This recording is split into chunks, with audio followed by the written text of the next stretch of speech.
अस्सलाम वालेकुम, my name is Abdul Moiz Asif, हम YouTuber and blogger. Welcome back to my YouTube channel Abdul Moiz Asif. आज इस वीडियो में आप लोगों को पता चल जाएगा कि इंग्लिश और आईक्यू किस तरह से आप लोगों ने तैयार करते हैं फॉर नेक्स्ट एंट्री टेस्ट। इस पे ये दोनों वीडियोस में इकट्ठे, ये दोनों सब्जेक्ट की वीडियो इसलिए इकट्ठे बना रहा हूँ क्योंकि इनका इतना कंटेंट नहीं है, ठीक है, और इसमें इतनी बातें बताने वाली नहीं है। इंग्लिश का मैंने पर्सनली कुछ भी तैयार नहीं किया था नेक्स्ट एंट्री टेस्ट के लिए, क्योंकि उसमें बहुत ज़्यादा सिनोनिम्स आते हैं, बहुत ज़्यादा न्यू वर्ड्स आते हैं और ऐसी चीज़ें आती हैं कि जिस बंदे की वोकैबुलरी बहुत हाई है ना, वो ये अटैम्प्ट कर पाता है। तो मुझे पता था कि अगर आप वोकैबुलरी हाई हो तो आपके लिए मुश्किल नहीं होता इतना, लेकिन अगर आप वोकैबुलरी हाई करना चाह रहे हो तब मुश्किल हो जाता है। अब देखो, मुझे पता है 1 महीने में मेरा टेस्ट है और मैं 1 महीने में अपनी वोकैबुलरी हाई कर रहा हूँ, और इसमें कोई स्पेसिफिक आउटलाइन नहीं है कि इधर से आने हैं, आप कहीं से भी आ सकते हैं, पूरी डिक्शनरी में से कोई से भी वर्ड आ सकता है। तो अब मुझे इतना एक वर्ड आया था, बोनेंजा वर्ड आया था, बोनेंजा, और मुझे उसका मतलब नहीं पता था कि इसका मतलब क्या है। बोनेंजा था या बोर्जन था, आई डोंट नो, मुझे अब याद नहीं है, लेकिन ना एक ब्रांड का नाम ही था। तो वो आया, इसका मतलब क्या है, और मैं वहाँ पे कंफ्यूज हो गया था। तो मैंने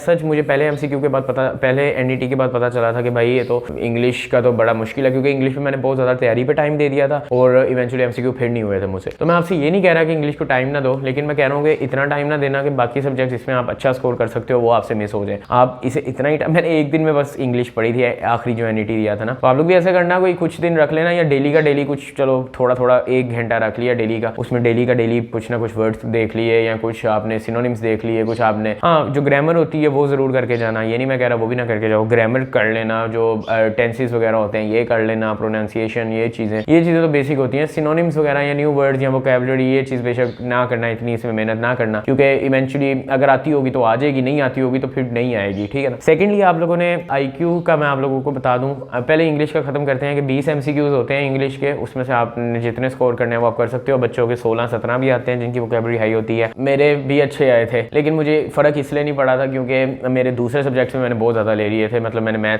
इंग्लिश कह रहा हूँ, मैथ, आईक्यू, केमिस्ट्री, फिजिक्स, इनमें मेरे इतने ज़्यादा थे कि इंग्लिश में मेरे कम भी थे, तो मैंने मैनेज कर लिया। तो मैं यही आप लोगों से कह रहा हूँ, अगर आप लोगों को लगता है आप लोग दूसरे सब्जेक्ट्स में इतना स्कोर कर सकते हो तो कर लेना, और इसे फिर इतना टाइम मत देना, उतनी मेहनत उसमें पुट कर लो। सेकेंडली, आईक्यू की बात करते हैं। आईक्यू में उसी तरह के एमसीक्यूज आते हैं, सीक्वेंसेज एंड सीरीज आ जाती हैं, या कंप्लीट द शेप आ जाती है, या मिसिंग वर्ड फाइंड करना आ जाता है। इस तरह की सिंपल होते हैं, ठीक है। आर्मी के टेस्ट में जिस तरह के आते हैं, एनटीएस में जिस तरह के आते हैं, इसमें कोई इस तरह की चीज़ नहीं है। आपको ऑनलाइन मिल जाएंगे, स्टफ मिल जाएगा, या आप आईक्यू के नोट्स मेरे भी ले सकते हो, इंग्लिश आईक्यू के नीचे डिस्क्रिप्शन में लिंक है, वहाँ से भी ले सकते हो। उसमें मैंने सारे बताए हुए हैं किस तरह से आ सकते हैं, थोड़े से प्रैक्टिस एमसीक्यूज हैं उसके, ताकि आप लोगों को एक आइडिया हो जाए कि कैसे आते हैं, ठीक है। फिर प्रैक्टिस के लिए हम कुछ वीडियोज़ मैं बनाऊंगा आपके लिए आईक्यू की भी इंशाल्लाह ताला in future, for teaching you कि किस तरह से आप इस तरह इसके अटैम्प्ट कर सकते हो। आईक्यू अटैम्प्ट करने का सबसे बड़ा ट्रिक ये होता है कि सबसे पहले कुछ आते हैं ABCD वाले क्वेश्चन। खैर, अब वो भी मैं आपको अच्छे तरीके से बता तो नहीं सकता, लेकिन आईक्यू की कुछ चीज़ें होती हैं वो आप पहले ही शीट देते हैं, उसमें लिख लो। जैसे ABCD तो फ़ौरन लिख लो, और ABCD के ऊपर नंबरिंग फ़ौरन दे दो, मतलब A के ऊपर 1, B के ऊपर 2, C के ऊपर 3, इस तरह की नंबरिंग दे दो। उससे क्या होता है, कुछ एमसीक्यूज ऐसे होते हैं जो वो सीक्वेंसेस होते हैं, लेकिन वो